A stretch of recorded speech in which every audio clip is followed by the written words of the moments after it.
తేళ్లను చూస్తేనే అందరికీ భయం, కుడితే ప్రాణానికే ప్రమాదం. అలాంటిది ఆ ఊళ్ళో మాత్రం చిన్న పిల్లల దగ్గర నుంచి పెద్దవాళ్ల వరకు తేళ్లతో ఆడుకుంటారు. ముఖం, చేతులు వంటిపై వేసుకొని మురిసిపోతారు. తేళ్లను ముట్టుకున్నా, పట్టుకున్నా, జారవిడిచినా, విసిరివేసినా ఆ తేళ్లు కాటేయవు, మనిషికి హాని చేయవు. అందుకే కోరిన కోర్కెలు తీర్చే దేవతగా అక్కడి ప్రజలు తేళ్లను పూజిస్తారు. అయితే తేళ్లతో ఈ ఆటలు నాగుల పంచమి రోజుకు మాత్రమే పరిమితం. మిగిలిన రోజుల్లో ఆ ప్రాంతంలో తేళ్లు కనిపించవు. కర్ణాటక రాష్ట్రంలోని యాదగిరి జిల్లా కందుకూరు గ్రామంలో జరిగే తేళ్ల పంచమి జాతరపై ఈటీవీ ప్రత్యేక కథనం. నాగుల పంచమి నాగదేవతను పూజించే భక్తులకు, ముఖ్యంగా మహిళలకు అత్యంత ప్రీతిపాత్రమైన రోజు.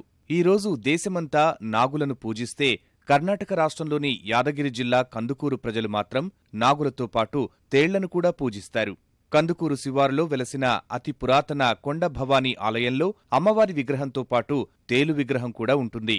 ఏటా నాగుల పంచమిని పురస్కరించుకుని కందుకూరులో పెద్ద ఎత్తున జాతర నిర్వహిస్తారు. కందుకూరు చుట్టుపక్కల సుమారు 40 కిలోమీటర్ల నుంచి పెద్ద ఎత్తున భక్తులు తరలివస్తారు.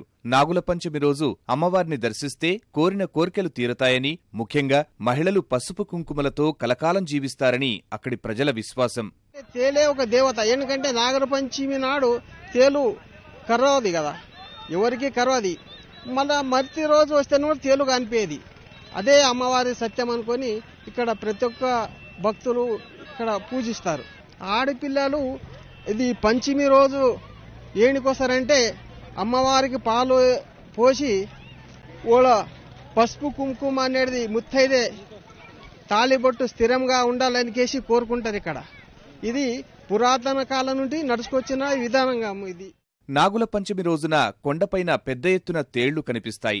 భక్తులు వాటిని ముట్టుకున్నా, పట్టుకున్నా, శరీరంపైకి ఎక్కించుకున్నా కాటేయవు, మనుషులకు హాని తలపెట్టవు. అయితే కేవలం నాగుల పంచమి రోజే కొండపైన పెద్ద ఎత్తున తేళ్లు కనిపిస్తాయని స్థానికులు చెబుతున్నారు. మిగిలిన రోజుల్లో తేళ్లు కనిపించవు, కనిపించినా కాటేయక మానవని హెచ్చరిస్తున్నారు. తేళ్ల పంచమి ప్రత్యేకతను చూసేందుకు ఆంధ్రప్రదేశ్, కర్ణాటక, మహారాష్ట్ర, తెలంగాణ రాష్ట్రాల నుంచి పెద్ద ఎత్తున భక్తులు, పర్యాటకులు కొండపైకి తరలివచ్చారు. చిన్న పిల్లలతో సహా అందరు తీసుకొని చూస్తున్నారు. అసలు మామూలుగా తీసుకుంటే అది లగేజ్ కరువు వస్తుంది, కానీ ఇప్పుడు అసలు చూసి కూడా ఏం కాకొచ్చింది.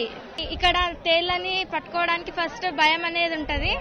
ఇప్పుడు ఇక్కడ ఈరోజు ఒక్కరోజు మాత్రమే తేళ్లను పట్టుకుంటే కరవవు, కుట్టవు, ఏం చేయవు. అందు గురించే ఇక్కడ ఎగ్జైట్మెంట్ తో వచ్చినాము. తేళ్ల పంచమి ప్రత్యేకత అప్పట్లో కేవలం ఆ గ్రామానికి మాత్రమే పరిమితమైంది. ప్రసార మాధ్యమాల ద్వారా విస్తృత ప్రచారం జరగడం వల్ల ఏటా భక్తుల తాకిడి పెరుగుతోంది. ప్రభుత్వం మాత్రం అందుకు తగ్గట్టుగా వసతి సౌకర్యాలు కల్పించలేకపోతోంది. మంచినీళ్లు, రహదారులు, సేదదీరేందుకు వసతి సౌకర్యాలు కల్పిస్తే కందుకూరు ఆధ్యాత్మిక, పర్యాటక కేంద్రంగా మారుతుందని స్థానికులు అభిప్రాయపడుతున్నారు.